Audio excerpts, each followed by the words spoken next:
party with my fiancée Jenna and her friends. She said she had to step out. 2 hours later, she still wasn't back. As I went to look for her, I heard her best friend speaking in Spanish, a language they thought I didn't understand. This idiot has no idea he's being cheated on. One laughed. Another added, I bet Jenna and Leo are really going at it. She said Creed isn't as big as Leo anyway. Poor fool. We're tearing him apart and he doesn't even know. I stood frozen, my mind blank. Just then, Jenna walked in, flushed and satisfied. How was it? Her friend asked in Spanish. A thrill? Completely, Jenna replied huskily. I couldn't get enough. Leo followed her in, casually draping an arm over her shoulder like he always did. The quintessential guy best friend. But now I saw it. A cluster of angry purple hickeys blooming on the pale skin of her neck. I collapsed back onto the sofa. The air punched from my lungs. A cold wave of despair washed over me. Her friends, like a pack of hyenas, kept prodding her in Spanish, demanding details of her tryst. Jenna, perhaps pricked by a sliver of guilt, instinctively pushed Leo's hand away and glanced at me. She crossed the room and sat down beside me. Hey, what are you so nervous about? One of her friends teased. He can't understand a word we're saying. If we were speaking French or something, then you'd have to worry. Yeah, with Spanish, he's totally lost. Right, guys? Ha ha ha. You all are so mean, ganging up on the poor gringo. Hearing that, Jenna seemed to relax. She leaned in and pressed a light, meaningless kiss to my lips. Creed, honey, don't mind them, she said in English. We all grew up together, so we always slip back into Spanish when we're hanging out. It's just a habit. My hand, hidden by my side, clenched into a fist so tight my knuckles ached. What they didn't know was that my mother is from Puerto Rico. I grew up speaking Spanish. I understood every damn word. Seeing my silence, they took it as indifference and dove back into their game. Come on, Jenna, tell the truth. Is Leo bigger than him? I've got money riding on this. Jenna's lips curved into a smug smile. Of course he is. Friend number 1, look at that satisfied glow. You're practically purring. Friend number 2, God, this is so much fun. Who knew our secret language would be this useful? Look at that idiot just sitting there like a lost puppy,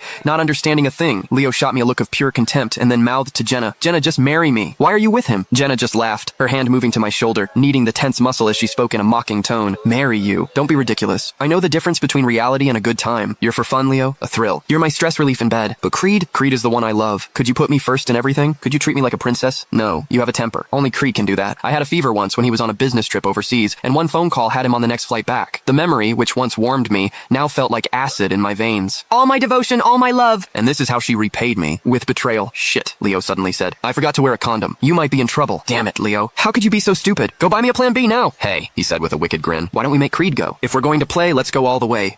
Leo picked up his wine glass and downed it in one go, a silent declaration that he was in no condition to drive. In the end, Jenna turned to me. Creed, honey, could you run to the pharmacy for me? I need you to pick up a box of the morning after pill. We might need it tonight. The knuckles of my clenched fist cracked. There wasn't a decent person in the entire room. I had so badly misjudged Jenna. In the 3 years we'd known each other, she'd cultivated this image of a sweet, innocent girl. She'd always said that cheating was the one thing she could never forgive. It was all a lie. She was the cheater. I lifted my head, my eyes locking with hers. The cold fury in my gaze must have startled her because her smile faltered. Creed, what's wrong? Are you not feeling well? She reached out to touch my forehead, but the lingering scent of another man on her skin made me recoil in disgust.